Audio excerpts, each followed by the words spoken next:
Bonjour. Aujourd'hui, on va vous parler de notre étude statistique. Notre question principale est le prix de l'essence est-il moins élevé en été qu'en hiver? Et par la suite, notre seconde question est est-ce le même phénomène en Colombie-Britannique et au Québec?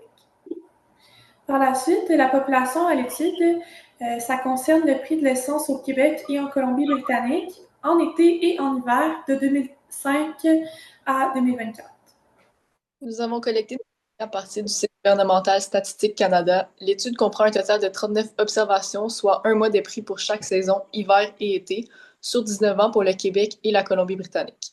Nous avons choisi un échantillon de 39 observations pour garantir un niveau de confiance de 95 et une marge d'erreur raisonnable, ce qui permet de comparer les prix de l'essence en été et en hiver de manière fiable, tout en tenant compte des différences entre la Colombie-Britannique et le Québec.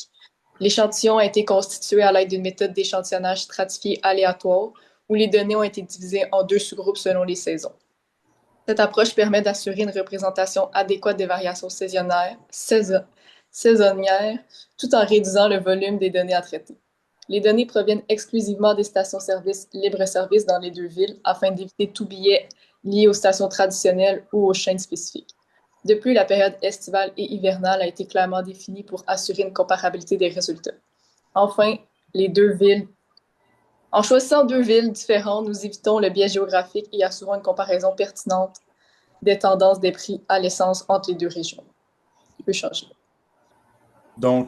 Pour le prix, donc pour notre question 1, c'était est-ce que le prix moyen de l'essence est plus élevé en été ou en hiver? Donc, pour faire ça, ce qu'on a fait, c'est que premièrement, on a utilisé 19 duos de données à parier. Donc, on utilisait justement la comparaison entre l'été euh, et l'hiver, justement, au Québec et en Colombie-Britannique, pour justement vérifier l'utilisation de notre test pour savoir si notre test allait être valide.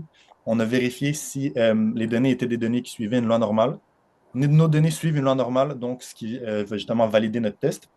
Le test qu'on a pris, c'est un test de comparaison de moyenne avec nos données à parier, unilatéral droit. Puis pour ça, on a décidé de prendre un niveau de signification qui était à 5. Une fois qu'on a fait le test, on a eu une valeur P de 0,0015, donc ce qui est largement inférieur à notre seuil qu'on avait justement choisi auparavant. Avec ce seuil-là, ce qu'on a pu faire, c'est qu'on a pu justement rejeter l'hypothèse nulle. Donc, avec ce rejet-là, on a donc pu conclure que le prix moyen de l'essence est significativement plus élevé en été qu'en hiver. En plus, l'écart moyen qu'on a eu entre les deux saisons est d'environ 10 sous par litre, ce qui est aussi justement significatif sur le plan économique. Donc, parfait. Dans le cadre de notre analyse secondaire, on s'est demandé si le phénomène des écarts saisonniers des prix de l'essence était similaire au Québec et en Colombie-Britannique.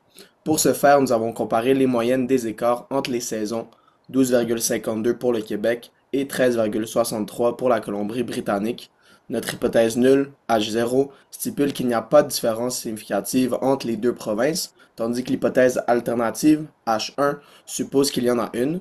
À l'aide d'un test de comparaison des moyennes indépendantes, nous avons obtenu un seuil expérimental de 0,25 en faisant 39 observations, comme l'a dit Evika.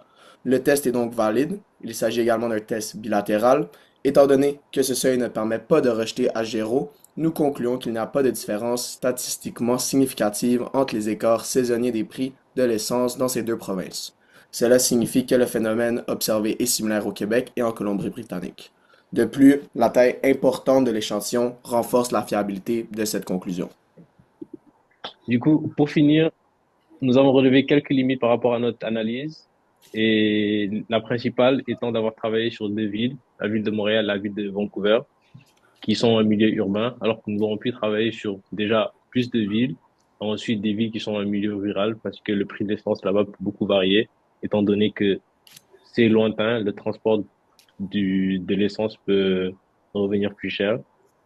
Ensuite, nous avons travaillé sur quel seul type d'essence, l'essence régulier, alors qu'il existe le diesel et l'essence super. Sinon, il y a des facteurs qu'on n'a pas pris en compte aussi, comme par exemple en 2020, il y a eu la Covid et ça fait grimper les prix de l'essence. Nous n'avons pas tenu compte de ce genre de facteurs.